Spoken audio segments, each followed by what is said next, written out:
പ്രിയപ്പെട്ടവരെ നോക്കൂ. TV ആണെങ്കിൽ നമ്മുടെ വീട്ടിലധികം ഉപയോഗമില്ല. ഗുഡ്നസ്സും ശാലോമും മാത്രമാണ് നമ്മളിവിടെ വച്ചുകൊണ്ടിരിക്കുന്നത്. അതിൽ ചില പ്രത്യേക പ്രോഗ്രാമുകൾ മാത്രം. ശരിക്കും മക്കളുടെ ഒരു അനുഭവത്തില് സിനിമ അവർ കണ്ടിട്ടില്ല. 1948 ശേഷം ഇതുവരെ നേരം വെളുക്കാത്ത ഒരു ഫാമിലിയുടെ കഥയാണ് നിങ്ങളിപ്പോൾ കേൾക്കുന്നത്. പ്രത്യേകിച്ച് അവർക്ക് സിനിമാ നടന്മാരെ അറിയുകയില്ല. Very good. ഒരു സിനിമാ നടന്മാരെ പോലും ആ കൊച്ചുങ്ങൾക്ക് അറിയില്ല പോലും. പിന്നെ ഞങ്ങൾ കുടുംബമായിട്ട് 3 സിനിമകൾ ഇതുവരെ കണ്ടിട്ടുള്ളൂ. അത് എല്ലാം ക്രിസ്തീയമായിട്ടുള്ള സിനിമകളാണ്. ക്രിസ്തീയമായിട്ടുള്ളത് മാത്രം കൊച്ചുങ്ങളെ കാണിച്ചാൽ മതി, മറ്റൊന്നും കാണിക്കരുത് കേട്ടോ. ഒന്ന് നമ്മുടെ സ്വർഗം എന്ന് പറയുന്ന സിനിമ, പിന്നെ നമ്മുടെ സിസ്റ്റർ റാണി മരിയയുടെ സിനിമ, പിന്നെ ദ ഹോപ്പ് എന്ന് പറയുന്ന ഒരു സിനിമ. ഈ 3 സിനിമകളെ ഞങ്ങൾ കണ്ടിട്ടുള്ളൂ.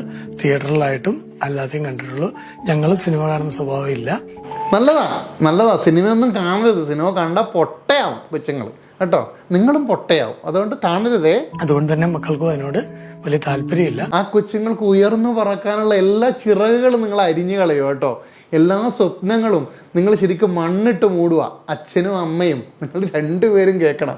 ഒന്നുകൂടെ ഇതൊക്കെ പുനർചിന്തനം നടത്തുന്നത് വളരെ നല്ലതാണ് കേട്ടോ. അതുകൊണ്ട് ഓവറായിട്ട് അവര് സോഷ്യൽ മീഡിയയിൽ ആഗ്രഹിക്കുന്നില്ല. ഒരു പ്രത്യേക ജീവിതമല്ലേ.